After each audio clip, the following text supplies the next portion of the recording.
მოგესალმებით, შაბათ საღამოს 9 საათზე თქვენ უყურებთ ვახოს ანაიას რეპორტაჟს. დღეს გადაცემაში ნახავთ.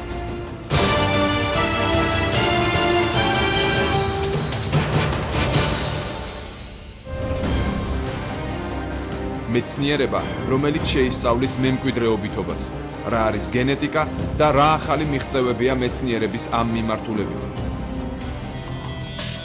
ადამიანის გენომის პროგრამა და გენეტიკური პასპორტი. უჯრედიდან უჯრედში, თაობიდან თაობაში გენეტიკური ინფორმაციის გადაცემა. იცით თუ არა რა არის დაბერების გენეტიკა და შესაძლებელი ხდება თუ არა სიცოცხლის გახამგრძლივება.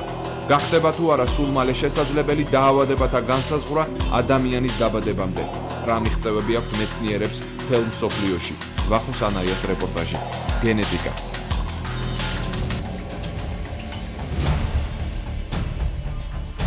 ალკოჰოლიზმი მსოფლიოში სიკვდილიანობისა და დაავადებების გამომწვევი მიზეზებიდან მესამე ადგილზეა. ალკოჰოლიზმი და მდგომარეობა საქართველოში. რატომ ხდებიან სასმელზე დამოკიდებული და რა შედეგამდე მიჰყავს ამ დაავადებას ადამიანები? ალკოჰოლზე დამოკიდებულები და მათი ოჯახის წევრები, თავიანთი ტრაგიკული ისტორიებით ჩვენს რეპორტაჟში. როგორ მკურნალობენ დაავადებას და რატომაა ბევრისთვის ალკოჰოლი გადაულახავი პრობლემა? ვახოს ანაიას რეპორტაჟი. ალკოჰოლის მსხვერპლი. მშობლისეული უნარი გადასცეს გამრავლებისას თვისებების შთამომავლობას და შთამომავლობის უნარი შეიძინოს ისეთი ახალი თვისებები, რომელიც მშობლებს არ გააჩნიათ. დღეს ჩვენი გადაცემის პირველი თემაა გენეტიკა. მეცნიერების ეს მიმართულება ჯერ კიდევ ბევრ საიდუმლოს ინახავს, მაგრამ ბევრი რამ უკვე ცნობილი და შესწავლილია. ნახეთ მარია მოშხნელის რეპორტაჟი გენეტიკის შესახებ. რეპორტაჟის შემდეგ კი სტუდიაში სტუმართან ერთად დავბრუნდებით.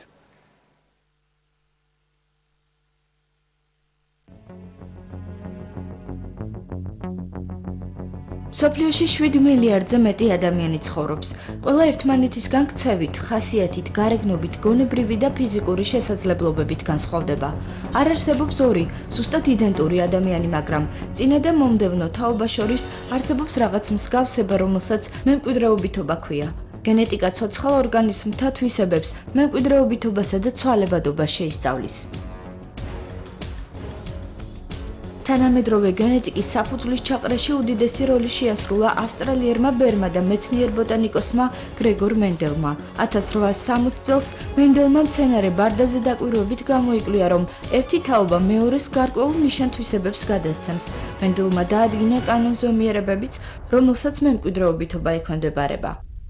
ნებისმიერი ცოცხალი ორგანიზმი, ან მათ შორის ადამიანი, გავს თავის მშობლებს, არა? და ამავე დროს, როგორც წესია, ეს არ არის აბსოლუტური მსგავსება. აი ეს მსგავსება გადაიცემა გარკვეული ნივთიერების მეშვეობით, გადასცემს ამას მცენარე, იქნება ეს სოკო, ცხოველი თუ ადამიანი, თავის შთამომავალს. მენდელმა კვლევები ოფიციალურად 1868 წელს დაასრულა, როცა კათოლიკური მონასტრის წინამძღვრად დაინიშნა. მენდელის კვლევებს აკრიტიკებდნენ. 1884 წელს მისი გარდაცვალების შემდეგაც კი ბევრი მეცნიერი ცდილობდა ხელახლა დაედგინა მემკვიდრეობითობის თავისებურებები.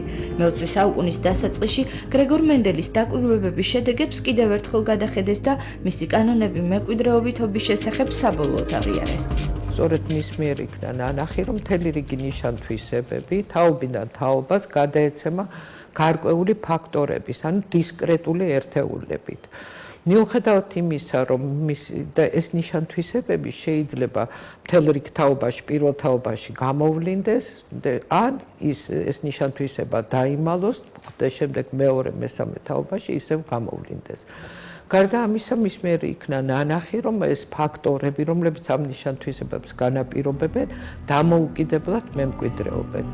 დნმ-ის ანუ დეზოქსირიბონუკლეინის მჟავი სტრუქტურა 1853 წელს ამერიკელმა მეცნიერმა ჯეიმს უოტსონმა და ბრიტანელმა ბიოფიზიკოსმა ფრანცის კრიკმა გაშიფრეს. ვიზუალურად რომ წარმოვიდგინოთ, დნმ ორი ერთმანეთში ჩახვეული ჯაჭვისგან შედგება, რომლებიც მარჯვენა სპირალს ქმნის.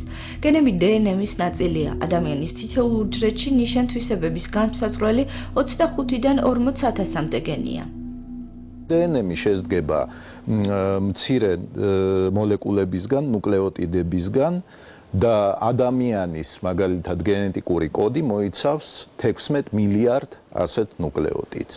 აი ამ 16 მილიარდში არის ჩადებული ყველაფერი, დაწყებული თვალის ფერით და თმის ფერით და დამთავრებული ზომით ზრდასრული ადამიანის და მისი სხვადასხვა თვისებებით.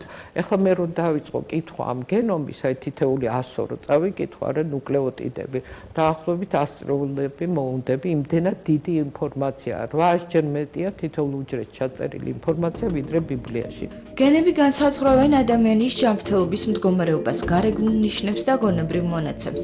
მსოფლიოში არსებობს პრაქტიკა, როცა ახალდაბადებულ ბავშვს გენეტიკურ პასპორტს უდგენენ. მშობლები წინასწარ არიან ინფორმირებული, რა დაავადებების მიმართ აქვს ბავშვს გენეტიკური წინასწარ განწყობა. ეთიკური პრობლემები იჩენს თავს. ეხლა იგივე სამსახურში რომ შეიძლება მიიღონ თუ პასპორტში გექნა რომ დაავადებული ხარ ან რაღაცის მატარებელი ხარ, მაშინ ეს უარყოფით შედეგს გამოიღებს. გენეტიკური მეთოდებით შესაძლებელია დადგინდეს, როგორი იყო საუკუნეების განმავლობაში ადამიანთა პოპულაციის მიგრაცია დედამიწაზე. ნებისმიერ ადამიანს შეუძლია იპოვოს თავისი წინაპარი, რომელიც ათობით და ათასობით წლის წინათ ცხოვრობდა და საკუთარი წარმომავლობა დაადგინოს. იგივე შეგვიძლია გავაკეთოთ ცხოველებისთვის და მცენარეებისთვის და ეს არის ძალიან მნიშვნელოვანი იმისთვის, რომ მაგალითად კავკასიის გეოლოგიური ისტორია უკეთესად დავადგინოთ და გავიცნოთ. განსაზღვრულ არეალში მცხოვრები ადამიანებისთვის დამახასიათებელია საერთო დაავადებები, სამხარეო პათოლოგიები. მემკვიდრეობითად პათოლოგიები იმ შემთხვევაში ითვლება, როცა მათი პოპულაციაში გავრცელება 2%-ზე მეტია.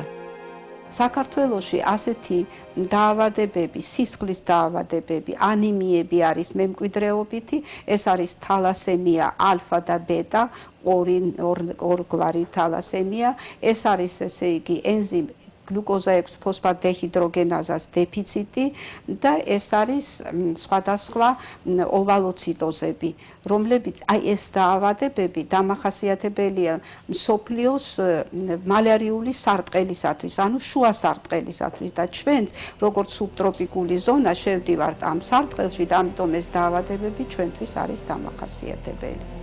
სამხარეო პათოლოგიებს საქართველოს ტერიტორიაზე კერობრივი გავრცელება ახასიათებს. შეიძლება ადამიანს ჰქონდეს ამ თუ იმ პათოლოგიის გენი, მაგრამ მთელი ცხოვრება ჯანმრთელი იყოს და პათოლოგიამ თავი არ იჩინოს. შესაძლებელია რომ რომელიმე მაპროვოცირებელი ფაქტორის ესე იგი გავლენით ეს დაავადება გამომჟღავნდეს და უეცრად ადამიანი სასოწარკვეთილებაში ჩავარდეს. ამიტომ როდესაც ჩვენ წინასწარ ვიცით პაციენტის ესე იგი მდგომარეობა, ოჯახის მისი ნათესავების ესე იგი სისხლის გამოკვლევა შეგვიძლია ჩავატაროთ და მათ უთხრათ, არიან თუ არა ისინი გენის მტარებლები. გენები მოთავსებულია ეგრეთ წოდებულ ქრომატინის სტრუქტურაში. დადგენილია, რომ მრავალი პათოლოგიის შემთხვევაში ქრომატინის აქტიური ნაწილის სტრუქტურა ნორმასთან შედარებით დაზიანებულია. დაზიანების ხარისხის მიხედვით დგინდება დაავადების სიმძიმე და ასევე ის გარემო პირობები, რომლებმაც დაავადება გამოიწვია. ქრომატინის სტრუქტურული თვისებების შესწავლა საქართველოშიც მიმდინარეობს. იმ შემთხვევაში ქრომატინში შემავალი დნმ და ურთიერთქმედება ცილებსა და ქრომატინის შორის შესუსტებულია და ეს შესუსტება უმთავრესად ეხება აქტიურ ქრომატინს.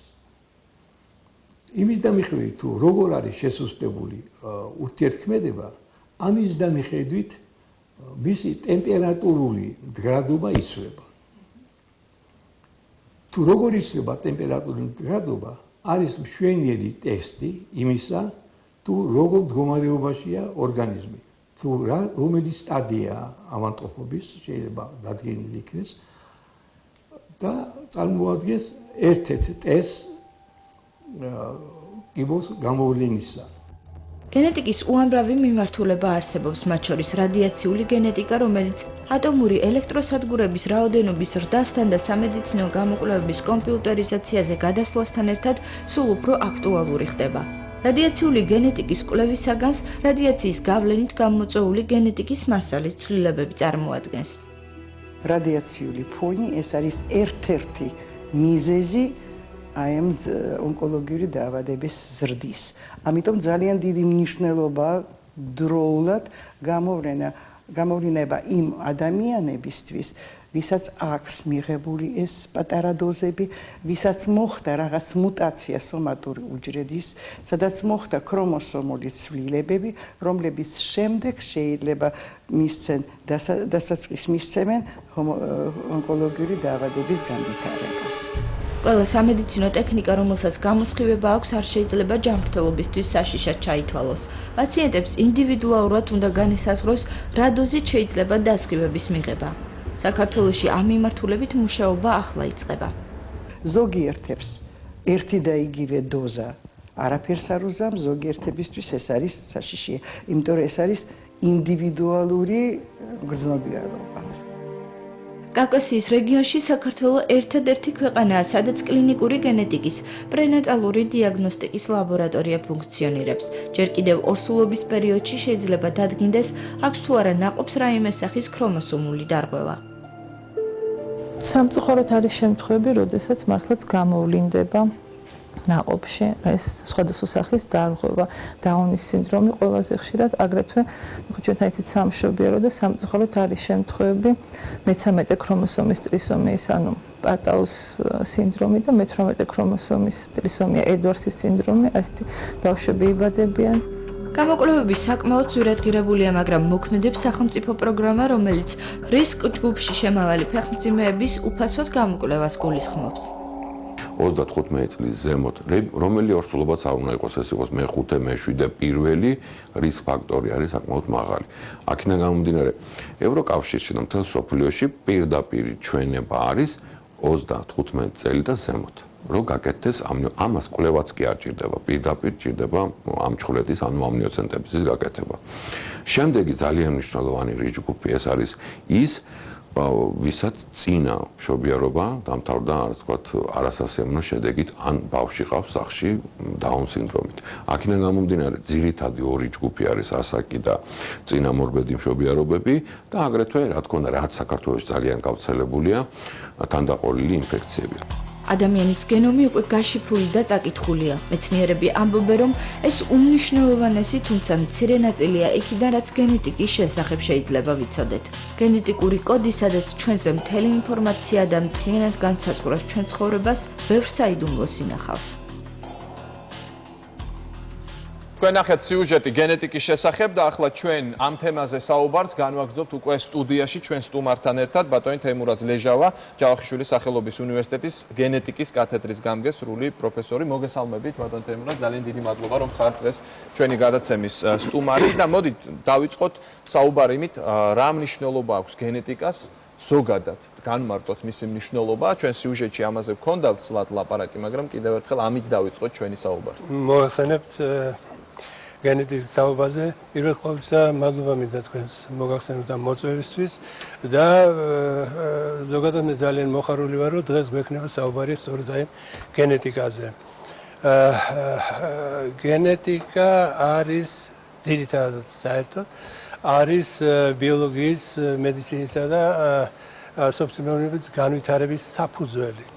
და გარდა ამისა 21 საუკუნე, აი ჩვენი საუკუნე მიჩნეულია ბიოლოგიისა და გენეტიკური ტექნოლოგიის საუკუნედ და უკვე მკვიდრდება ესეთი საბაზისო სიტყვები, როგორც არის დნმ, გენი, გენომი, გენური ინჟინერია, გენმოდიფიცირებული პროდუქტები და ასე შემდგომ. შესაბამისად ამჟამად არსებობს გენეტიკის მრავალი განხრა.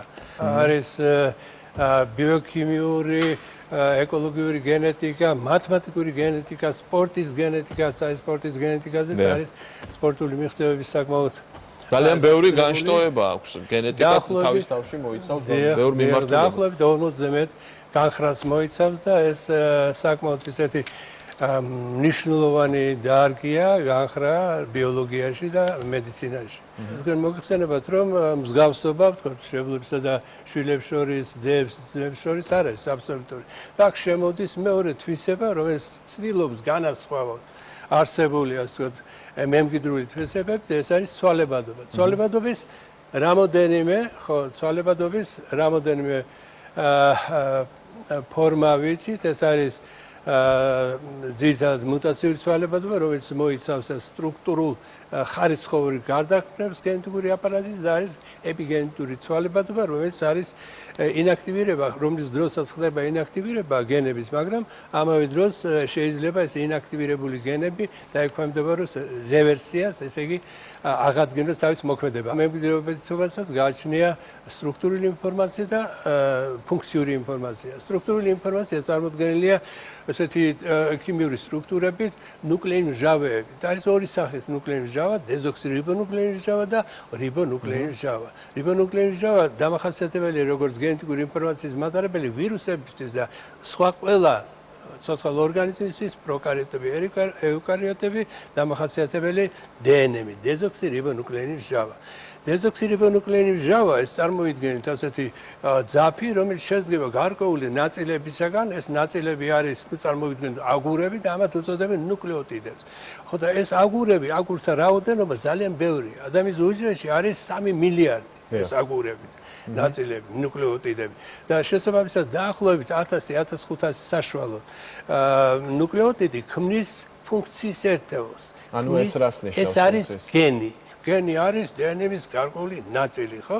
აი ეს ინფორმაცია, რომელიც ტრანსკრიფციის აი ინფორმაცია გადმოწერა, ვთქვა დნმ-მა და ეს გადმოწერილი ინფორმაცია მოდის რიბოსომებში, არის გარკვეული ორგანოიდები, სადაც ხდება ცილის სინთეზი და ეს ინფორმაცია გადმოდის, მერე სხვა RNA-ის მოლეკულებს მოაქვთ ეს ამინომჟავები და ერთ სიტყვით წარმოგვიდგება ჩვენი, ესე იგი, ეს მემკვიდრეობითობა მოიცავს ორ ინფორმაციულ სისტემას, სტრუქტურულს, რომელიც არის გენების სახით და ფუნქციურს, რომლის გენის ინფორმაციის რეალიზაცია. ბატონ თემურაზ, რა მინდა გკითხოთ, აი ყველას გაუჩნდება შეკითხვა და ის მასალები, რომელიც თქვენ მომაწოდეთ, აქაც სულ ამაზეა ხაზგასმი, რატომ არის საინტერესო გენეტიკა, ხო? აი ამაზე მინდა ვისაუბროთ.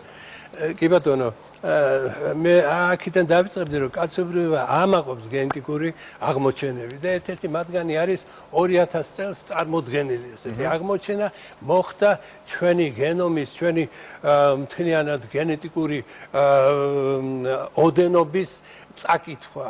მოხდა ადამიანის გენომის პროექტის დასრულება. რას ნიშნავს ეს? ეს ნიშნავს იმას, რომ თურმე წარმოგვიდგა ჩვენ რაღაც უაღრესად ამ წაკითხვის შედეგად წარმოგვიდგა უაღრესად საინტერესო სამყარო, მაკრომოლეკულების სამყარო, რომელშიც კოდირებულია, რომელშიც არის ჩაწერილი ჩვენი სიცოცხლის კოდი, ჩვენი სიცოცხლის გეგმა.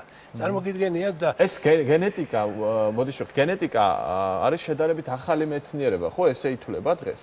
აი მანამდე თქვათ მე-19 საუკუნეში, მე-18-ში ამ ყველაფრის შესახებ წარმოდგენაც არ ქონდა? არა, როგორ არ ქონდა, ემსგავსებოდა ერთმანეთს თავისი ნიშნებით, თვისებებით. კი, ეს ეხება, მაგრამ კანონზომიერებები, როგორ შეჯვარების შედეგად რა უნდა გამოვიდეს, როგორ უნდა გამოვიდეს, რა არის დომინანტური, რა არის რეცესიული, ეს უკვე შემდგომ პერიოდში გახდა ცნობილი.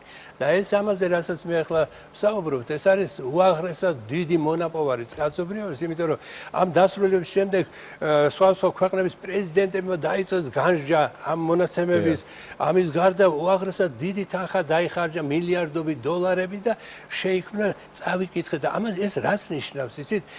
ჩვენ უკვე გვაქვს წარმოდგენა იმის თაობაზე თუ რა არის ჩვენი გენომი და რა შეცდომებს შეიცავს, როგორ შეიძლება ამის შეცდომების გამოსწორება, შესაბამისად იქმნება საშუალება, რომ ჩვენ გავიხანგრძლივოთ სასიცოცხლო ციკლი ამის გამო და უფრო ნაკლებად დავვადდეთ და ეს ყველაფერი გადავცეთ ჩვენ შთამომავლობაში. აი ამაზე მინდა კიდევ ვკითხოთ, მაგრამ მანამდე სლაიდების რო არ მოვწყდეთ ჩვენ სურათებს, შემდეგი მინდა ვაჩვენო და ეს ძალიან საინტერესო თემა შეეხეთ. ეს არის უკვე ქრომოსომები. ისიც გენები, აი ეს დნმ-ი, ხო? დაკავშირებულია ცილებთან და ქმნიან ნუკლეოპროტეიდულ სტრუქტურებს და ეს სტრუქტურები არის თითოეულ სახეობაში გარკვეული ოდენობით. მაგალითად, ასკარიდაში 2-ია, ხილის ბუშში 8 არის, თავში ადამიანში 46-ია. და ეს 46 თითოეული შეიცავს ამ ათასობით ნუკლეოტიდებს და საკმაოდ ბევრ ათასობით საკმაოდ ბევრ გენს და თვითონ გენი უყურეთ ნუკლეოტიდთა რაოდენობა ძალიან ბევრია, 3 მილიარდია და გენთა რაოდენობა არის 40,000-მდე. თითოეულ გენს თუ წარმოვიდგენთ ჩვენ რომ შეიცავს 1000-1500 ნუკლეოტიდს, არა ძალიან ბევრი ნუკლეოტიდური თანამიმდევრობა ფუნქციის გარშე რჩება. არ იციან ჯერ რა ფუნქციის არის. ჩემი შემდეგი შეკითხვა ეხება გენურ თერაპიას და გაგვიმარტეთ, აი ეს რას ნიშნავს გენს? წამოვიდა უკვე პროექტები, რომ შეიქმნას ისეთი საშუალება, რომ დავიწყოთ გენების, ასე ვთქვათ, კურნალობა, თერაპია, ხო? ამერიკას აქვს ბევრი პროექტი, დასავლეთ ევროპას, ჩინეთსაც აქვს რამოდენიმე წლის 20 პროექტამდე, რუსეთს რამოდენიმე წლის წინ არ ქონდა პროექტი. ესე იგი, ეს დასაწყისია, თავისებური დასაწყისი და ერთ-ერთი გენური თერაპიის ერთ-ერთი მაგალითი გახლავთ, ეს ქრონიკული მიელოლეიკოზია, როდესაც ხდება 22 ქრომოსომის მოკლე მხრის მე-9 ქრომოსომაზე გადასვლა და ეს გადასვლა იწვევს უკვე დისბალანსს და იწვევს აი ამ პათოლოგიას, მაგრამ დასაშვებია თურმე იმიტინაბი აი ეს ნაერთია დიახ და ეს თუ შევიყვანეთ ეს ჯდება აი მე-9 ქრომოსომის ნაწილში რომელსაც უნდა შეუერთდეს 21 ქრომოსომის ნაწილი და ვეღარ უერთდება და შესაბამისად პათოლოგია არ ვითარდება. თუ ეს დაზიანდა ეს გენები, ვნახოთ ეს გენები და შესაბამისად ღონისძიება ჩავატაროთ ამ დარღვეული გენების გამოსასწორებლად და შესაბამისად არის ასეთი მეთოდი, იცით, აკეთებენ სეკვენირებას მთლიანად გენომის და აი ეს სწორედ აი აქ არის ეს გამო ახო აი პერსონალიზირებულ მედიცინაშია ესა მთლიანად აკეთებენ კარტირებას, მთლიანად ჩვენი სეკვენირებას აკეთებენ ჩვენი გენომის და თუ არის რაიმე დარღვევა, ნახულობენ და აი ამ დარღვევის შემდგომ შესაბამისი პრეპარატების, შესაბამისი სამკურნალო საშუალებებით უკვე კარგი, გადავიდეთ შემდეგ სლაიდზე და ეს სლაიდი არის, ეს მიუთითებს უკვე ეს არის ასე ვთქვათ კლონირების საშუალება, რას ნიშნავს კლონირება? კლონირება ნიშნავს, რომ მსგავსი ასე ვთქვათ ორგანიზმი იქნას წარმოშობილი. და კლონირების მიღწევა როგორ ხდება? ჩვენ ორგანიზმში არის ორი სახის ასე ვთქვათ ქრომოსომული ნაკრები გენომი. ერთი არის მოსული დედისგან, მეორე არის მოსული მამისგან. და აი ამ ორივე ნაკრების ფუნქციონირებით იქმნება და ფუნქციონირებს ჩვენი ორგანიზმი, ხო? და შესაბამისად სასქესო უჯრედებში გადადის არა ორი არამედ ერთი, მაგრამ შერეული, ასე ვთქვათ, ქრომოსომული ნაკრები.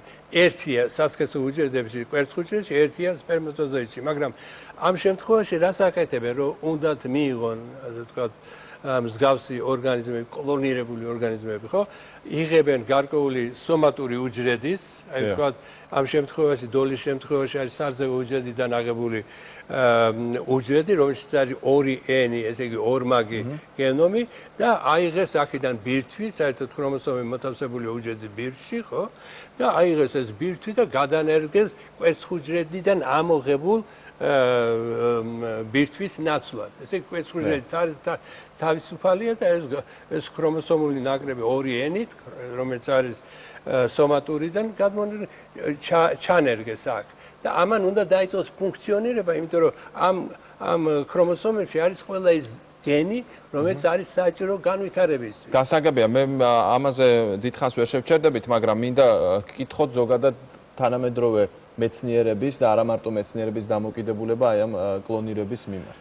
ხო, ну ეხლა ადამიანის კლონირებაზეა ძირითადად აქცენტირება რა, ну ცხოველების კლონირება, თქვათ დაბალი საფეხურზე მდგომი ორგანიზმის კლონირება, ну ეს გასაგებია, ცხოველების კლონირება, თქვათ პროდუქტიულობის თვალთახედვით ეს სასარგებლოა, გასაგებია, მაგრამ ადამიანის მიმართ აქ იქმნება ესეთი შეუსაბამობა, არის ეთიკური შეუსაბამობა, რელიგიური შეუსაბამობა იმის თაობაზე, რომ შეიძლება ჩვენ კლონირება გავუკეთოთ ისეთ ადამიანის ორგანიზმს, რომელიც ვთქვათ სხვა დამნაშავე გენებით არის წარმოდგენილი, ან და ვთქვათ მსგავსის წარმოშობა. ეს ერთის მხრივ, აი მაგალითად ამერიკის შეერთებულ შტატებში აკრძალული იყო 30 შტატში ეს. ხო? ზოგიერთი ამას, ზოგიერთ მეცნიერს სურს, რომ გააკეთოს კლონირება და ვთქვათ კლონის გამოყენება სხვადასხვა როგორც ღერძულა უჯრედები, სამკურნალო, სხვადასხვა დაავადებების, ხო? და ზოგადად ჩემი აზრით, არა, ეს შეუსაბამობა ალბათ მომავალში იქნება ეს გააკეთებენ ადამიანის კლონსაც, მაგრამ ეთიკური თვალსაზრისით მე არ მიმაჩნია მართებულად. კარგი, გასაგებია. შემდეგი სურათი გვაჩვენეთ თუ შეიძლება? ხო, აი ამაზე მინდა ტესტიკულური ფემინიზაცია, ხო ეს? ესეც საინტერესო სურათია, ეს ქალბატონია, რომელიც არის გარკვეული სინდრომით დაავადებული და ეს ამ ქალბატონს არ გააჩნია არ საკვერცხე, არ საშვილოსნო და მუცლის არეში აქვს რუდიმენტული ასაცეცის ჯირკვლები, რომელიც შესახებ მან არ იცის. გარიგანი სასქესო ჯირკვლები საკმაოდ კარგად არის განვითარებული, ასეთი ქალბატონები თხოვდებიან კიდეც, მაგრამ აი ჩივიან და ეს ჩვენთანაც ეს მასალა არის მიღებული იმ მოსაზრებით, რომ მას არ ყავდა შვილი და აი რატო არ ყავს შვილი და აღმოჩნდა, რომ ყველა უჯრედი არის მამრობითი, აი XY-იანი. ესე იგი, მამრის ქრომოსომები შეიცავს. გასაგებია, შემდეგი საკითხი, რაც მაინტერესებს, გენეტიკური პასპორტი, რას უწოდებთ გენეტიკურ პასპორტს? გარკვეულ ადამიანს უნდა სურდეს, რომ მას გააჩნია თუ არა, ვთქვათ, იცოდეს, გააჩნია როგორი გენები გააჩნია მას და იცოდეს, გააჩნია თუ არა პათოლოგიური, ვთქვათ, გენი, ან და თუ გააჩნია ამას, ვთქვათ, თავიდანვე რა დაუწყოს ამის მიმართ უნკურნალოს ამას, ხო? არის პასპორტი სპორტსმენებში ძალიან მნიშვნელოვანია ესეც, იმიტომ რომ ზოგიერთ სპორტსმენს რაღაც დაავადება აქვს და არ შეიძლება მისი ძალიან დატვირთვა. ან ზოგიერთ სპორტსმენს აქვს ისეთი ვთქვათ გენები, რომლებიც ძალიან მაღალ დონეს მიაღწევს. ეს ძვირადღირებულია ევროპის ქვეყნებში? არ არის ძვირადღირებული, ვარირებს სხვა. კარგი, შემდეგ საკითხს მინდა შევეხო, თქვენ პრინციპში შეეხეთ ამას გარკვეულწილად და ახლა მინდა განვავრცოთ, ეს არის დაბერების გენეტიკა. ხო, ეს რას გულისხმობს? რომ ბერდება ადამიანი, ხო, ხდება აი ქრომატინის მოდიფიკაცია, რომელიც განაპირობებს გარკვეულ გენების ინაქტივაციას. ინაქტივაციას და ძალიან ბევრი გენები უკვე აღარ ფუნქციონირებს და იწყება, უჯრედების ელემინირება იწყება, რადგან ის არ აძლევს პროდუქტს, გენი, ხო, უჯრედების თან კვდება და ელემინირდება და თან და თურმე ეს ჩვენ დავადგენთ ეს უკვე ხმარებულია ამერიკის ძალიან პრესტიჟულ, ასე ვთქვათ, მიმოხილვებშია წარმოდგენილი ჩვენი მონაცემები, რომ ეს ასე ხდება. ხო, აი ეს არის პირველი სლაიდი, მე მგონი, ხო. აი აქ არის მითებულია ეს ქრომატინის მოდიფიკაციები, იშლება და კონდენსირდება, ქრომატინი რო კონდენსირდება, გენები ინაქტივირებას და ეს კონდენსირებული უფრო მეტია ეს დაბერების დროს. და ჩვენ მქონდა ეს შემთხვევა, რომ ჩვენ გამოვაქვეყნეთ ეს შრომა და 2002 წელს, პირველ წელს, 2002 წელს, ხო? ჩვენ შევხვდით არის ასეთი ინსტიტუტი, ბიორეგულატორების და გენეტოლოგიის ინსტიტუტია სანქტ-პეტერბურგში და ამ ინსტიტუტის დირექტორი ესპანეთში შევხვდით ვალენსიაში რაღაც კონგრესზე და ჩვენ გითხრა, რომ მე მაინტერესებს ძალიან, იმიტომ რომ ჩვენ ვაკეთებთ ბიორეგულატორებს, რომლებიც ახანგრძლივებს საცეცოსილს არიან აფთისების სიმსივნის მიმადგრადები და გარდა ამისა ძალიან წევენ იმუნურ სისტემას და მე მაინტერესებს რა ხდება ქრომოსომებში, აი გენებში რა ხდება თუ შეგიძლიათ ჩვენ გამოგვიკლიათ, ჩვენ გამოქვეყნებული გქონდა შრომა და ამის შესაბამისად იმან წარმოგვიდგება დაგვაფინანსა საკმაოდ კარგად და დავიწყოთ კვლევა და აღმოჩნდა რა, რომ აი ეს ბიორეგულატორები ხსნიან ჩაკეტილ გენებს. აი დაბერების დროს იკეტება გენები. ესენი ხსნიან ამ გენებს და თავიდან იწყებენ ესენი ფუნქციონირება. ესე იგი ეს არის საფუძველი იმისა, რომ შეიძლება მოხდეს ამის სიცოცხლის გახანგრძლივება. და აი სწორედ ამაზე ბევრი სამუშაოები ანუ რამდენად სერიოზული მიღწევები არის ამ სიცოცხლის გახანგრძლივების მიმართულებით. ძალიან მნიშვნელოვანი. აი ამ ეს აკადემიკოსი ამას უნდა რომ ნობელის პრემიას წარადგინოს და საკმაოდ მე მგონია ეფექტურად იქნება ეს წარმოდგენილი. მინდა რომ განმარტოთ. შემდეგი, ერთი დაგვრჩა. ეს არის ეს რა არის? ისიც ეს ერთ-ერთი ის არის ქრომოსომის აქ რაღაცა ბოლო, რომელსაც ტელომერას უწოდებთ. ეს ტელომერა მოკლდება სხვა პათოლოგიების დროს. თუ ჩვენ ამას ნორმალიზირებას გავუკეთებთ, ხო? აი ეს პათოლოგიები ალბათ აღარ იქნება. საქართველოში რა მდგომარეობა გვაქვს ამაზე მინდა კიდევ გაამახვილოთ ყურადღება, ვთქვათ, მეცნიერების მხრივ, მეცნიერთა მხრივ, სახელმძღვანელოების მხრივ, აი ამ მიმართულებით რა მიღწევებია? რა არის ისიც ახლა თქვენ მოგხსენებათ რომ ძალიან ბევრი ჩვენი აღზრდილი, აი უნივერსიტეტის აღზრდილი არის საქართველოს გარეთ. კარგად მოღვაწეობენ თქვათ ესპანეთში, მოღვაწეობენ ამერიკაში, ინგლისში, მოღვაწეობდნენ ხა გარდაიცვალა გერმანიაში და იაპონიაში. აი სწორედ იაპონიაში ერთ-ერთი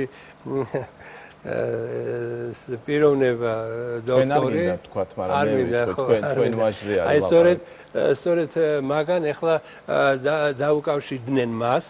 ეს არის მსოფლიო ფარმაკოგენომიკის ცენტრია, რომელიც იკვლევს სხვა ერების პოპულაციებს, ერებს იკვლევენ. და აი ამ ერების გამოკვლევის, გენოტიპის გამოკვლევის შესაბამისად ისინი აკეთებენ გარკვეული ფარმაცევტული ასე პრეპარატების, ასე ვთქვათ, ადაპტირებას ამისთვის რა არის და სთხოვეს მას და მისი ხელმძღვანელობით ჩართულია ბატონ ნიკა ყიფშიძე ასეთი ჩვენი ლაბორატორია და ჩვენ აი ამას ამ პოპულაციას ალბათ შევძლებთ უფასოდ მისი ასე ვთქვათ პატივისცემით ამას აკეთებენ უფასოდ.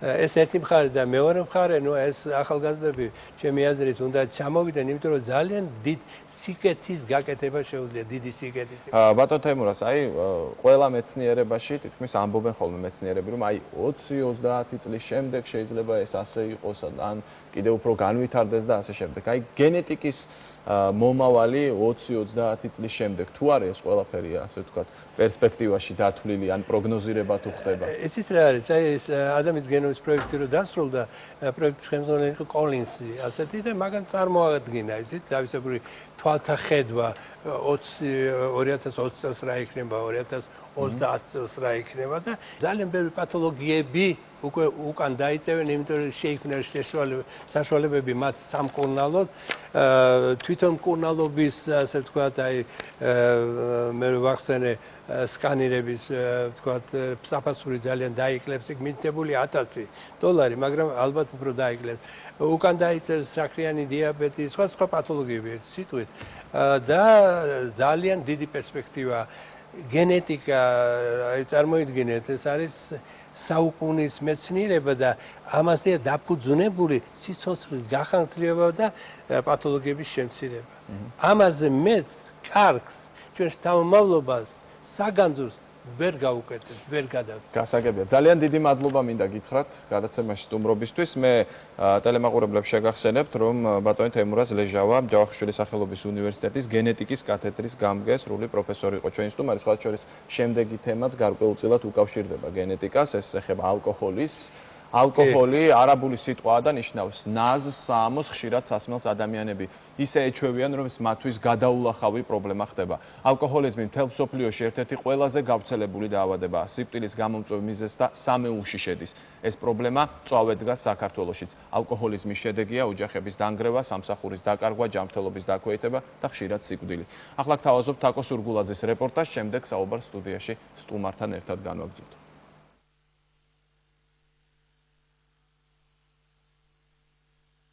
თავიდან სიამოვნებას მანიჭებდა ეს მდგომარეობა, რაღაცა ანტიდეპრესანტის მსგავსი იყო, მაგრამ შემდეგ ცხოვრება ჯოჯოხეთად მეკცა. არანაირი ის არ შეიძლება ცხოვრება დაერქვას ამას, იმიტომ რომ ცხოვრობთ იმაზე ვარ დამოკიდებული, რასაც ის მოიმოქმედებს, იმისი ფაქტიურად შედეგები უნდა ავიცილოთ თავიდან.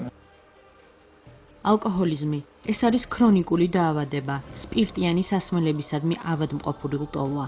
მდგომარეობა, რომელშიც ადამიანი ალკოჰოლის ხანგრძლივი მოხმარების შედეგად ვარდება. ასეთ ადამიანს ნარკომანიის ჯგუფში განიხილავენ.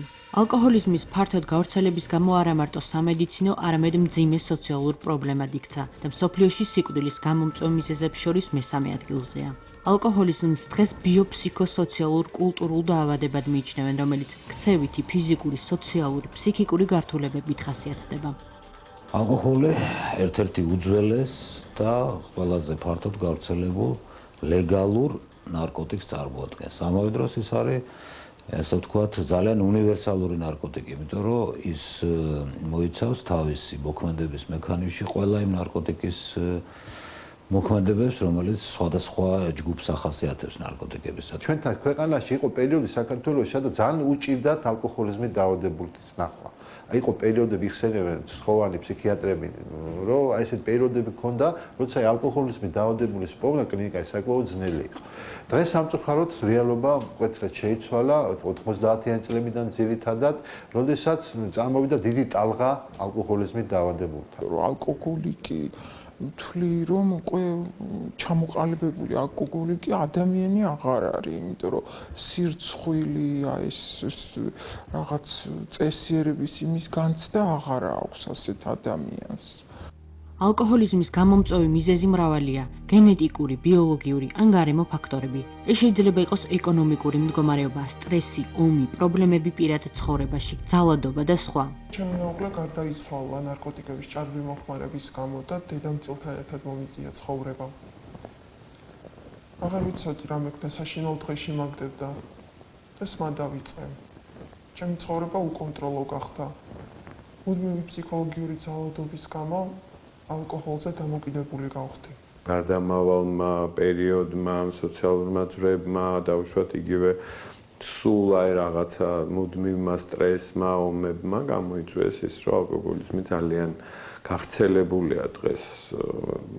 ძალიან გავრცელებული ალკოჰოლიზმი იმ ადამიანებში, ვინც იომა, იგივე დაუშვათ ადამიანებში, ვინც ლტოლვილები არიან, იქ ძალიან სერიოზული პრობლემაა. ცნობილია, რომ ალკოჰოლიკის შვილს ალკოჰოლიზმით დაავადებული შვილს, აი ალკოჰოლიზმის განვითარების ალბათობა 6-7-ჯერ მეტი აქვს, ვიდრე ჩვეულებრივი ადამიანის.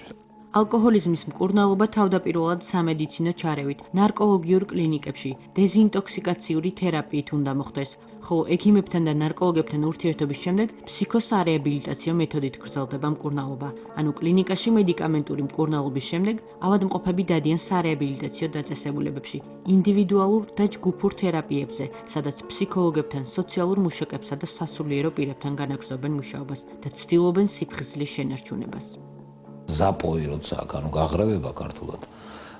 აი ამ პერიოდში საჭიროა მისი ჩვენი მედიკამენტოზური ჩარევით შეჩერება, იმიტომ რომ ის უკვე ვერ შლის მისი ორგანიზმი ამ ალკოჰოლს და იმისათვის რომ ეს მისი ამ დაშლის პროდუქტების აცეტატის მოქმედება გაანეიტრალოს, ის კიდევ ღებულობს რომ შეწყვიტოს ეს დაშლის ციკლი. აი ჩემს 12 ნაბიჯის მეთოდიკაში არის ესეთი მეთოდი, აუტოდიაგნოზი. იქვე თვითონ პირველივე შეხვედრისას ვასმევინებ თავის თავზე დიაგნოზს, რომ რომელ ეტაპზეა დასაწყის კრიტიკულ თუ ქრონიკულ პერიოდში. ალკოჰოლიზმის 3 სტადია არსებობს. პირველ სტადიაზე სასმელის მიღება უმეტესად ხდება კვირაში რამდენჯერმე ერთ-ერთეულზე მეტი. ვლინდება გამოზარხოშების სიმპტომები, რასაც მოსდევს ალკოჰოლის აუტანლობა და მისგან თავშეკავება უფრო დიდი ვადით. მეორე სტადიაზე ხდება ალკოჰოლიზმის ჩამოყალიბება, სასმელის გარეშე ვერ ახდენს კომუნიკაციას საზოგადოებაში, უხასიათობა და უძილობა ახასიათებს. ალკოჰოლის მიღება ხდება რეგულარულად, როგორც წესი 2-3 დღიდან 1 კვირამდე. მესამე სტადიაში ალკოჰოლის მიღება დღე-ღამის განმავლობაში წყვეტილი დოზებით ხდება. თუ ადრე უძლებდა და სვამდა, ლიტრობით უკვე 1 და 2 ჭიქა ათრობს. ჭეშმარიტი გაბმით სმა, ეგრეთ წოდებული ზაპოი, ვითარდება ალკოჰოლიზმის მესამე სტადიაში, რომელსაც თან ახლავს სომატური და ფსიქიკური მდგომარეობის ცვლილება და დაძაბულობა. მომატებული შფოთვა, შინაგანი დისკომფორტი. გაბმით სმის ბოლოს ვითარდება ალკოჰოლის აუტანლობა, ფსიქოფიზიკური გამოფიტვა. გაიარეთ ეზოებში, გაიარეთ დუბლებში, რა ხდება? შეკრებილი 5, 6, 8, 10, 15 ახალგაზრდა ან ძველგაზრდა და უმუშევრობის სოციალური პრობლემა ზიან და სვავენ საკმაოდ უხალისხო ალკოჰოლს. ბოდვითი აზრებისა და ჰალუცინაციების ქვეშ ყოფნის პერიოდში შეუძლია აბსოლუტურად ნებისმიერი კრიმინალის ჩადენას და ასე შემდეგ ძალიან საფრთხის წინაშე დგას ასეთი პიროვნება. თავიდან თუ არის ის ანტიდეპრესანტი და კარგუნებაზე აყენებს ადამიანს, შემდგომ ის უკვე ხდება დეპრესანტი და იწვევს მძიმე დეპრესიებს. ალკოჰოლიკის ცხოვრება რადიკალურად იცვლება მისი ალკოჰოლზე დამოკიდებულების შედეგად. იცვლება დამოკიდებულება მეუღლის, შვილის, ოჯახის წევრების, ახლობლებისა და მეგობრების მიმართ. ჩნდება პრობლემების სამსახურში, ხდება ეკონომიკური მდგომარეობის გაუარესება, კრიმინალის ჩადენის ალბათობა იზრდება, ასევე ძალადობის ფაქტები. ასეთ დროს სუიციდის ჩადენის დიდი შანსი არსებობს. გარდა ამისა, ჩნდება ჯანმრთელობის პრობლემაც. ალკოჰოლის შესაძლოა სხვა დაავადებების გამომწვევი მიზეზიც გახდეს. როდესაც მეუღლე არის ალკოჰოლზე დამოკიდებული, ეს ძალიან მძიმეა ოჯახისთვის. ეს იმას ნიშნავს, რომ მას სახში არ შემოაქვს შემოსავალი. როცა მე ჩდება პრეტენზიები, რომ რატომ ხარჯავ სასმელში და ბავშვებს ამდენი რამე სჭირდება, მე ეს იზრდება ფიზიკურ ძალადობაში. ამას ყველაფერს ხო ბავშვები ხედავენ. თანადამოკიდებული ხდება ყველა ოჯახის წევრი, ვინც მასთან ცხოვრობს. თქვენ სისტემაც ვერ ნახავთ ორგანიზმში, რომელიც არ ზიანდებოდეს ალკოჰოლიზმის დროს. ალკოჰოლიზმის პრობლემა მოზარდებსა და ორსულებსაც ახასიათებთ. სპეციალისტები ახალგაზრდებში ალკოჰოლის მიღების გახშირებულ შემთხვევებზე სხვადასხვა მიზეზს ასახელებენ. ურთიერთობების პრობლემა, ეს არის იგივე სწავლასთან დაკავშირებული პრობლემები, იგივე დაუშვათ სოციუმში ადაპტაციის პრობლემები და ბევრი სხვა არის გამოც დაუშვათ მათ ჭირდებათ ალკოჰოლი. უმეტესობა მამაკაცია, თუმცა ქალების რაოდენობაც გაზრდილია. ქალი უფრო ადვილად ხდება, თქვათ, გარკვეულ პირობებში ალკოჰოლიზმით დაავადებული. გარდა იმისა, რომ ტოქსიურად მოქმედებს თვითონ ნაყოფზე, ამას გარდა შეიძლება დაბადებისთანავე აგზნების სინდრომი გამოვლინდეს აბსტინენცია. შეიძლება ითქვას ჩვენს ენაზე აღკვეთის, ანუ აბსტინენციის სინდრომი ნიშნავს ეგრეთ წოდებულ ლომკას. და ყოფილა, რომ აი თუ წვეთებს არ ჩააწვეთებ, ყოლია ჩვენ ესეთი ახალშობილები. ესეთი შემთხვევები ცნობილია. ვერ აწყნარებთ ვერანაირი დამამშვიდებლით. საქართველოში ალკოჰოლიზმთან დაკავშირებით სტატისტიკა არ არსებობს. სპეციალისტები მხოლოდ საკუთარი დაკვირვებიდან გამომდინარე ლაპარაკობენ. დაახლოებით ბოლო 3 წელიწადში 5-ჯერ გაიზარდა მომართვიანობა. საქართველოს მოსახლეობა მოეხმარდა უფრო ღვინოს, ასე მოხდა, რომ ბოლო წლებში თითქმის და მთლიანად უკვე გადასულია მაგარი სპირტიანი სასმელის მოხმარებაზე. ალკოჰოლიზმის როგორც ერთ-ერთი მძიმე პრობლემის მიზეზად მკურნალობის კურსის საფასურით შეიძლება დავასახელოთ. ეცადა, მაგრამ თვითონ ვერ შეძლო, იმიტომ რომ მას ხო რამდენიმე სახის დახმარება სჭირდებოდა, როგორც ფსიქოლოგი, ასევე ექიმი. ეს ყველაფერი, როდესაც არ მუშაობს ოჯახის წევრი და ორი მცირეწლოვანი შვილი გაქვს, ძალიან ძნელია. ფინანსებთან არის დაკავშირებული, არანაირი დაზღვევა, არანაირი საშუალება არ არის, რომ წახვიდე და ნორმალურად იმკურნალო. საერთოდ რამდენიმე ასეული ლარი ჩდება ერთკვირიანი მკურნალობა. სახსრები, რომელიც გამოიყოფა სახელმწიფოს პროგრამას, არის გამოყოფილი ეს თანხები შეზღუდული რაოდენობით, აი ალკოჰოლური დელირიუმს, თეთრი ცხელება რო არის, თანადაფინანსების კუთხით არის ეს თანხა გამოყოფილი, საკვირველი არასაკმარისია. ჯანდაცვის მსოფლიო ორგანიზაციის მიერ შარშან გამოქვეყნებული მონაცემებით, ალკოჰოლიზმით გამოწვეული დაავადებები ყოველწლიურად 2.500.000 ადამიანის სიკვდილის მიზეზი ხდება. თქვენ ნახეთ რეპორტაჟი, რომელიც მომზადებული იყო ალკოჰოლიზმის შესახებ და ახლა ამ თემას განვაგრძობ სტუდიაში ჩვენ სტუმართან ერთად ნარკოლოგი, პროფესორი, მედიცინის მეცნიერებათა დოქტორი ბატონი გელა ლეჟავა არის ჩემი სტუმარი. მოგესალმებით. დიდი მადლობა გადაცემაში მობრძანებისთვის. ბატონ გელა, მოდით დავიწყოთ იმის შესახებ, რა ტენდენცია გვაქვს დღეს საქართველოში ალკოჰოლიზმის მხრივ. ძალიან რთული შეკითხვაა და გეტყვით რატომ. იმიტომ რომ ვინაიდან არავით არის სტატისტიკური დამუშავება არ ხდება მონაცემების. ამიტომ ასე ვთქვათ, მტკიცედ თქვა რომ აი ეს ასეთი ტენდენცია ძნელია, იმიტომ რომ მთელი ტენდენცია არის დამყარებული ექსპერტთა შეფასებებს. ანუ იმაზე, რასაც ასე ვთქვათ, ჩვენ ხედავთ, მაგრამ სამწუხაროდ არავითარი კვლევა ამ მიმართულებით არ გეტდება. რატომ არ ტარდება ეს კვლევა? აი ახლა მეცაც მოგახსენებთ, რომ ავიღოთ, ვთქვათ, სტატისტიკურად რამდენი ისმება, ეს ძალიან დიდი მაჩვენებელი არა, ყველაზე ერთ-ერთი ზუსტი მაჩვენებელი, რამდენი ალკოგოლი ისმება ქვეყანაში, ამის მიხედვით ხდება გარკვეული, ასე ვთქვათ, შეფასება. საქართველოში სტატისტიკური მონაცემებით საერთოდ ითვლება, რომ აი 8 ლიტრი სპირტი, სპირტზე გადაანგარიშებთ, 80 გრადუსზე სპირტი გადაანგარიშებთ, ეს არის, ის ზღვარი, რომლის ზევითაც უკვე ძალიან ცუდია და რომლის ქვევით არ აუჭეს. მაგრამ საქართველოში სულ თითქოს და რაღაც 6 ლიტრი ისმება სულ და აქედან თქვენ წარმოედგინეთ რომ გავაკეთოთ ასე ვთქვათ რა სვამენ საქართველოში აღმოჩნდება რომ ბელორუსიაში ღვინოს მეც სვამენ ვიდრე საქართველოში ესე იგი ეს სტატისტიკური მონაცემებიც კი რომლებიც თქვი ჯარმოს მონაცემებს მოგახსენებთ და ლუქსემბურგში სვამენ ვთქვათ 13 litrს სპირტს გამოდის საქართველოში ესე იგი 6 litrსაც არ სვამენ ესე იგი ეს სტატისტიკური მონაცემებიც არ პასუხობს რეალობას ვერც ამითივები ვიმსჯელებთ რა სიტუაცია და ვერც სხვა სტატისტიკური მონაცემებით გარდა იმისა რომ თქო აი რაც კლინიკაში ხდება და აი კერძო ანუ რეალურად გამოდის რომ ჩვენ ნამდვილი სურათი რა ვითარება გვაქვს ქვეყანაში არ ვიცით და ამ შემთხვევაში მაშინ ძალიან ძნელია რაიმეზე ვილაპარაკოთ ხო ან გაიზარდა ან მოიკლო ან არის საგანგაშო ვითარება ან არ არის აი არა პირდაპირ მონაცემებით შეიძლება აი ეს რა არის არა პირდაპირ მონაცემებია ნუ ვთქვათ გაახალგაზრდება ალკოგოლიზმის ეს მომართვიანობის მიხედვით იგებ ეს დიახ ესე იგი აი კლინიკაში მოსული პაციენტების თქვათ ესე იგი რომ მეორე არის მათ შორის ახალგაზრდა მე თქვა კლინიკაში არ მოდის, მაგრამ ის იმიტომ რომ ექსპერტული შეფასებებია. ისე ხდება თქვა ნარკოლოგთან, თქვა რომ მან ასე თქვა დახმარება და რა საკიდან იწყებენ ძირითადად. ნუ დაახლოებით ესე იგი რამდენადაც ისევ ძალიან მიახლოებით ეს არის სადღაც 18, 19, 20, 21 თქვა წარმოიდგინეთ, მაგრამ ნუ უფრო თქვა 25 და ზევით. აი ყველაზე საინტერესო არის, მაგრამ ერთ-ერთი მთავარი შეკითხვაა, რატომ ხდებიან ალკოჰოლზე ასე დამოკიდებული ალკოჰოლიკები რატო ხდებიან ადამიანები? ეს არის შეკითხვა, რომელზეც მთელი სოფლიო ცდილობს რომ ზუსტი პასუხი გასცეს და უჭირს, მაგრამ მე მაინც შევეცდები რა კითხვა დამისვით ეს შეკითხვა გიპასუხო.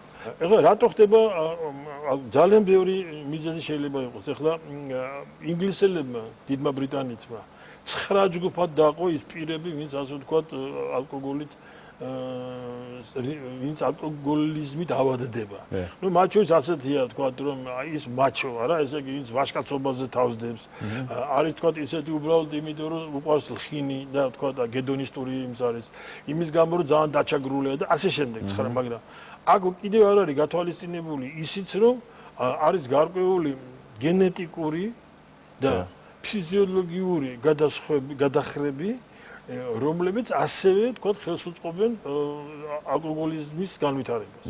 მე უნდა მოგახსენოთ რომ ალკოგოლი ითვლება უნივერსალურ დამაწყნარებელ საშუალებად, ასე ვთქვათ, და ამიტომ ხშირ შემთხვევაში თქვათ ესე იგი, როდესაც ბუნებრივი შფოთის დონე მაღალია, შიშებია, თქვათ, დეპრესიის კომპონენტი არსებობს, ესეც ხელშემწყობი პირობაა. ბატონ გელა, აი როდესაც ალკოჰოლზე დამოკიდებულ ადამიანებზე საუბრობენ, აი ძლიერი სასმელები წარმოგიდგება ხოლმე, თქვათ არაყი ხო, ან ღვინო და ასე. აი ლუდის შემთხვევაში რა ხდება? ძალიან კარგი შეკითხვაა, მე ვიტყოდი რომ არაჩვეულებრივი შეკითხვაა.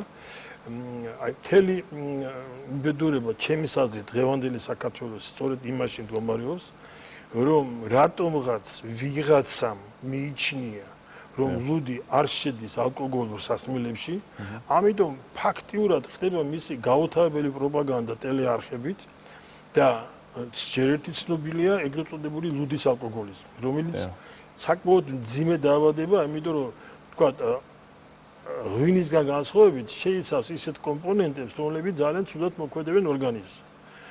შემდეგი მომენტი, აი ლუდის სმა იმიტომ აიოლებს ალკოგოლიზაციას, რომ შთაბეჭდილება რჩება მსმენელს, რომ თითქოს არც არსვავს. ნუ რა მოხდა ერთი კათხელური დალია, თქვა დილით მე ერთის შემდეგ. და ესე იგი, როდესაც 2 და 3 და 4 კათხელს სვამს, ეს ჯამდება და გამოდის სადღაც 100-200 გრამი არაყის დონეზე. და ესე იგი, ამისი ყოველდღიური მიღება ქმნის ალკოგოლურ ფონს, საიდანაც მეორე ის გადადის სხვა ნარკოტიკებზე.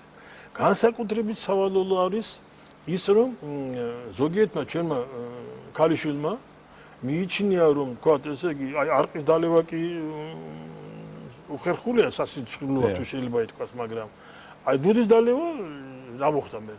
და ასევე ასე თქვა ექსპერტული მონაცემებით მე ამ ლუდს ზოგიერთი ქალიშვილი არ აღსაყოლებს.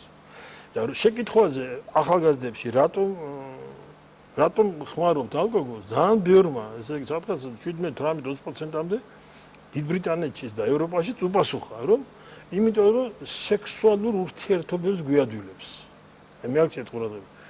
და მე ხა იქ მთელი გამოკვლევებია ხო ჩატარებული და განსაკუთრებით აღმოჩნდა, რომ 15-16-17 წლის გოგონები ვინც და შემდეგ ზაღარელი ლაპარაკი, ეს ევროპაზეა ხო მას ლაპარაკი, რომ მათი ნაადრევი სექსუალური კავშირები და აქედან გამომდინარე მთელი რიგი პრობლემები, რომელიც ჩნდება, სწორედ დაკავშირებული ალკოგოლის მიღებასთან. დღეს დადგენილია უკვე, რომ თუ ხდება ბავშვის ჩასახვა, მაშინ როდესაც ქალი ალკოგოლის ზეგავლენის ქვეშ არის, ნაკლებად მამაკაცი, მაგრამ ქალი განსაკუთრებით, აი ძალიან დიდი ალბათობაა იმისი, რომ ბავშვი გაჩნდება და განვითარდება გონებრივი ჭკუასუსტობით არა, მაგრამ შედარებით, ასე ვთქვათ, დაბალი დონის განვითარება. თითქმის ყოველთვის იწევს ოჯახში კონფლიქტებს, ხო, ხშირად ოჯახის დანგრევას და ასე შემდეგ. ადამიანს აქვს თუ არა უნარი, აი ძალიან შორეულ ეტაპებზე წასული ალკოჰოლიზმი თავად დაძლიოს, ვთქვათ, ოჯახის ზეგავლენით ან საკუთარი თავის ჩააგონოს ისე რომ აღარ დალიოს. ამის უნარი რამდენად შეცდომა. ნებისმიერი ასე ნარკომანის შემთხვევაში არის შემთხვევები, ასე ვთქვათ, განგურნების, როდესაც ადამიანს შესწევს უნარი, რომ შეებრძოლოს, მაგრამ ეს გამონაკლისია და ამიტომ ეს არ შეიძლება ჩაითვალოს სოციალურ ფორმად.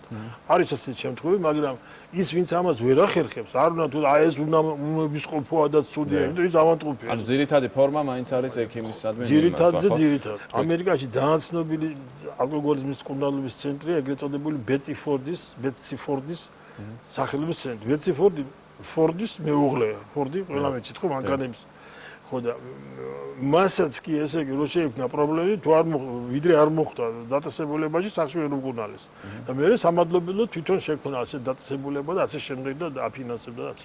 აი ეს თუ არის გამოკვლეული ექსპერტულ დონეზე ამ დონეზე ვსაუბრობ დღეს ჩვენ, იმიტომ რომ ვთქვით რომ აი სტატისტიკური მონაცემი ესეთი არ არსებობს საქართველოში.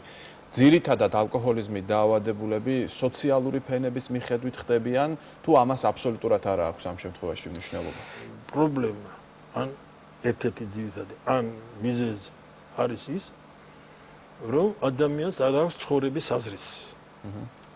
თუ ადამიანს არ აქვს ცხოვრების საზრისი, არ აქვს რაღაც რისთვისაც ის უნდა მიისწრაფოდეს, მიილტვოდეს და რაც პირველ ადგილზე არის, მისი მასთან დაავადების განვითარება ბევრად უფრო იოლია. მაგრამ აქ არის ერთი ფაქტორი, რომელსაც მე მინდა რომ ყურადღება გავუწიოთ ჩვენ ერთად. აი მე იცით ჩემი ცხოვრების მანძილზე შევხედვა რამდენიმე უნიჭიერეს ადამიანს. აი ბრწყინვალე თამადა, არა ჩვენ შესახედავი, არა იმის გამო რომ დღეს თამადა, ხვალ თამადა, ზეგ თამადა, მე ვთქვა დილით, მე ხაჟზე წავიდეთ, მე გადავიდა ალკოჰოლიზმში. ერთჩენიერ დღეს გაიღვიძა და ნახა რომ გახდა ალკოჰოლიკი. და ერთმა ორმა ასე ვთქვა, აი მე მინახია რომ ესე ვისაც კი ფულს თხოვდა, ყველა აძლევდა. მაგრამ იქამდე მისული რომ კაცი რომელიც 20 წლის განმავლობაში თამადობდა საქართველოს ყველა საუკეთესო სუფრაზე, ნუ ბოლო-ბოლო გამათხოვდა.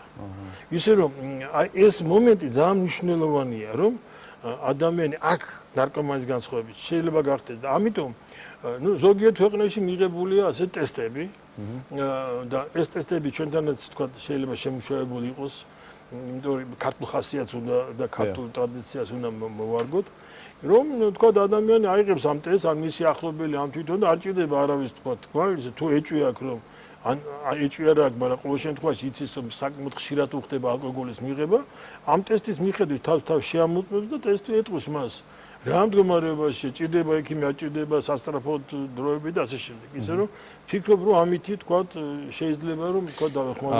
გასაგები მეც თქვენს და თქვენ მით უმეტეს და ყველას ალბათ გაგვიგონია რომ აი ეს ამპულების ჩადგმა ხო ეს რა შემთხვევაში არის მიღებული?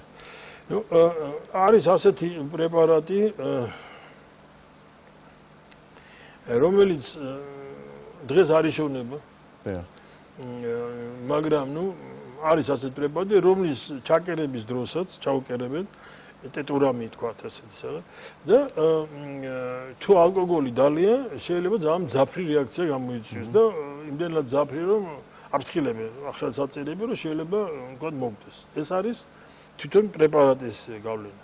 ახლა კოდირება კიდე იმას ნიშნავს რომ იყო ასეთი თქვათ მიმართულება რომ გიპნოზის სხვა ფსიქიკური ზეგავლენების ქვეშ ადამიანს უნერგავდნენ აზრს რომ აი შენ თუ დალევ თქვათ ალკოგოლს შეიძლება ცუდად გახდე, მაგრამ ცოცხლებოდა ესე არის და ამიტომ ასეთი მეთოდიც არსებობს. ისე რომ მაგრამ ნუ ასე თქვათ სამწუხაროდ არც ერთი მათგანი არ არის 100%-იანი თუ შეიძლება ითქვას და ამიტომ მაინც ჯობია რომ სმას მოვერიდეთ. და ბოლოს შეკითხვას დაგისვამ დღევანდელ გადაცემაში ჩვენი დრო იწურება სახელმწიფო პროგრამები და საერთოდ სახელმწიფო როლზე მინდა კითხვათ. აი დღეს ამ ხრივ რა მდგომარეობა გვაქვს? ძალიან იოლი პასუხის გაცემა შემიძლია არავით არის. არა განავცოთ. ესე იგი უნდა იმიტომ რომ საქმე იმაშია რომ ქართული გენეტიკა ქართული ტრადიცია სუფრის მე უნდა გითხრათ რომ მე ძალიან ბევრი უცხოელი მყოლია ნარკოლოგი ქართულ სუფრაზე და განციფრებულები წასულა. იმიტომ რომ ქართული სუფრა და ამბობდი რომ ნეტა შეიძლება თქვა ამერიკაში, გაშეცა ინგლისში იმაში რომ აი მშობლების სადღეძელოს როსვამ, სამშობლოს სადღეძელოს როსვამ, ამ ტრადიციის გადაცემა და ასე შემდეგ არა რომ აი ესე იგი ერთმანეთის პატივისცემა ერთმანეთის ასე შემდეგ. ეს იყო ესო ქართული სუფრა და ქართული სუფრა იყო ყოველთვის ხინის სუფრა. აი ეს ყველაფერი ქმნიდა პირობას და ბევრი სხვა დრო არა გვაქვს. ბევრი სხვა რის გამოც მიუხედავად საკმაოდ ბევრს სვამდეთ ქართველები, აი გენეტიკა და თვითონ დალევის ასე ვთქვათ სიტუაცია იცავდა ქართველებს ალკოგოლიზმიდან. დღეს ქართული სუფრა, ქართულმა სუფრამ სამწუხაროდ მეტნაკლებად დაკარგა თავისი ასე ვთქვათ ტრადიციული ხასიათი ერთი ჩვენ დავიწყეთ ასე ვთქვათ სმა ვაგარი სასმელების. ეხლა მე უნდა გითხრათ ეს არ შეიძლება რომ არ თქვა. აი ერთი უდუფა ვისკი. აი რამდენია? ეხლა ვისაც არ უნდა კითხო, მე არ მგონი უნდა პასუხი გამწეს. 16 გრამი. 16 გრამი, ესე იგი სპირტზე გადაანგირიში 16 გრამია. ესე იგი მე იმას ვამენ წყლით თუ რა ქვია მეყინული და ეს ვარიანტი სპირტზე გადაანგარიშებთ, ესე იგი ის თუ ვისკია გამოდის 30 გრამი, ხო? ესე იგი საქართველოში ვიღაცა 30 გრამი რო შეუკვეთოს, ესე იგი ალბათ სიცივით მომტება რა ვიღაცა. ესე იგი და ამავე დროს ესე იგი ჩვენ ისინი სვამენ ხო, აი ხან. მე ჩვენ გვინდა რომ დავლიოთ ამ ვისკი დედმამიშვილების ადრეგზელო, მეზობლის ადრეგზელო, ასე შემდეგ და არ გამოდის. ხო და ამიტომ ესე იგი რაღაცა თქვა პრობლემა ისეთი, რომელზეც საზოგადოებამაც უნდა იზრუნოს. გარდა ამისა, აუცილებელი არის რომ რაღაც აი მე ახლა ვიცი რომ პარლამენტის მუშაობა ძალიან ბევრი გააკეთეს, ის ახალი ნარკოკანონი ახალი გამოღებული. იცით რომ საქართველოში მე ერთხელ თქვი და კიდე მინდა გავემეორო რომ ფაქტიურად და რეკორდების გინესის რეკორდების წინშია შესატანი კლება ნარკოდანაშაულის. ისეთი არცად არ მოხდა როგორც ჩვენთან. და რაკი ჩვენ ეს არ ნიშნავს რომ ნარკომანია ასე შემცირდა არის ნარკომანი თამდაყოლ მაგრამ დანაშაული რო შემცირდა ეს უკვე გარკვეულად ხელს უწყობს აი მე ვფიქრობ რომ ასევე უნდა მოკიდოს ხელი აი ბარემ ჩვენი დრო კი ამოიწურა, მაგრამ ვეცდები კიდევ ერთ შეკითხვა და პასუხი ჩავატიოთ. აი ეს ნარკომანის დანაშაულის კლებამ, რაც თქვენ ახლა აღნიშნეთ და ახდენს გავლენას იმაზე, რომ ზოგადად ნარკომანთა რიცხვი შემცირდეს, ხო? ეს ხელს ხომ არ უწყობს იმას, რომ ალკოჰოლიზმის რაოდენობა, ალკოჰოლის დამოკიდებული ადამიანების რაოდენობა გაიზარდა. იმიტომ რომ ნაწილი იმ პირებისა, ვინც ნარკოტიკებს იღებდა და ახლა ვეღარ იღებს ამა თუ იმის გამო სასმელში გადავიდა თქო სასმელის მიღებას. გასაგებია, ძალიან დიდი მადლობა მინდა გითხრათ, ეს ძალიან ვრცელი თემაა, მაგრამ ნუ რაც მოვახერხეთ ამ დროში ჩავატიეთ, ბატონი გელა ლეჟავა იყო ჩვენი სტუმარი და ალკოჰოლიზმის შესახებ ვისაუბრეთ, დღევანდელი ჩვენი გადაცემა ამით დასრულდა, შევხვდებით ერთმანეთს მომავალ შაბათს საღამოს 9 საათზე. დიდი მადლობა ყურადღებისთვის.